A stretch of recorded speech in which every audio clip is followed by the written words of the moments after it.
ഉണ്ടാക്കി നോക്കിയാലോ? അതിലേക്ക് ആവശ്യമുള്ള സാധനങ്ങൾ മെയിനായിട്ടുള്ള ഐറ്റം എന്ന് പറയുന്നത് നമ്മുടെ ബ്രെഡ് ക്രംസ് ആണ്. ഒരു 8 പീസ് പൊടിച്ചെടുത്തതാണ്. ഇതിലേക്ക് പിന്നെ ആവശ്യമുള്ളത് ഒരു 3 മുട്ട അടിച്ചു വെച്ചതാണ്. പിന്നെ നമുക്ക് ഇതിലേക്ക് ആവശ്യം 1 കപ്പ് മൈദ, അതുപോലെ തന്നെ മൊസറല്ല ചീസ്. നമ്മുടെ സബോളനെ നമ്മളിങ്ങനെ 2 പീസുകളാക്കിയ സബോളയാണത്. ഈ പീസ് ഇങ്ങനെ 2 പീസായി സബോളയുടെ ഉള്ളിലേക്ക് നമ്മൾ ഈ മസാല ചീസിനെ നമ്മളിങ്ങനെ വെച്ച് കൊടുക്കണം ചുറ്റും. ഇത് നമ്മളിങ്ങനെ ഈ പീസ് ഇങ്ങനെ വെക്കുകയാണ്. ഇത് നമ്മളിങ്ങനെ ഫ്രീസ് ചെയ്തെടുക്കുകയാണ് ഫ്രിഡ്ജിൽ വെച്ചിട്ട്. ഇതിനിടയിലേക്ക് നമ്മളിങ്ങനെ ഈ ചീസിനെ ഇങ്ങനെ ചെയ്ത് കൊടുത്തിട്ട് ചീസ് ഇങ്ങനെ ഫില്ല് ചെയ്തിട്ടാണ് ഈ നമ്മുടെ സബോളയുടെ ഈ പീസിന് ഉള്ളിലേക്ക് ഇറക്കി വെക്കുന്നത്. അപ്പോൾ നമ്മൾ ഫ്രീസ് ചെയ്തെടുക്കുകയാണ് ചെയ്യുന്നത്. അങ്ങനെ ചെയ്ത് വെച്ചിട്ടുള്ള ഓരോ ഒനിയൻ റിങ്സ് ആണിത്. പിന്നെ ഈ ബ്രെഡ് ക്രംസിലേക്ക് ആവശ്യമുള്ള സാധനങ്ങൾ എന്ന് പറയുമ്പോൾ ഇതിലേക്ക് നമുക്ക് ആവശ്യമായിട്ടുള്ളത് ഒരു 1/2 table spoon Kashmiri chilli powder, അതുപോലെ തന്നെ ഒരു 1/2 ടേബിൾ സ്പൂൺ നമ്മുടെ കുരുമുളക് പൊടി, അതുപോലെ തന്നെ ആവശ്യത്തിന് ഉപ്പ്. ഇതെല്ലാം കൂടി നമ്മളിങ്ങനെ മിക്സ് ചെയ്യാണ് ചെയ്യുന്നത്. ഇതിൽ മുക്കിയിട്ടാണ് നമ്മൾ ഈ ഒനിയൻ റിങ്സ് ഉണ്ടാക്കാൻ പോകുന്നത്. നമുക്ക് ഉണ്ടാക്കി തുടങ്ങിയാലോ?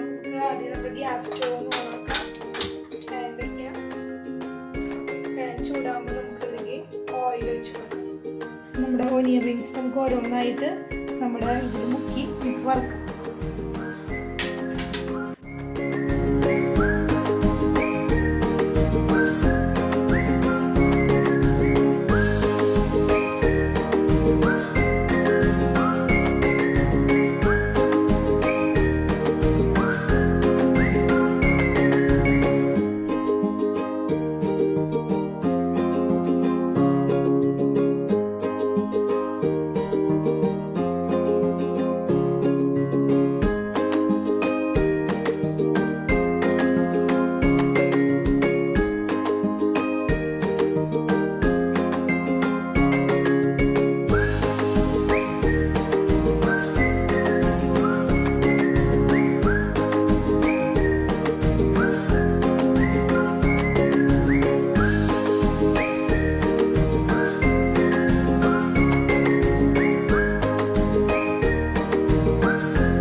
വളരെയധികം ക്രിസ്പിയാണ്,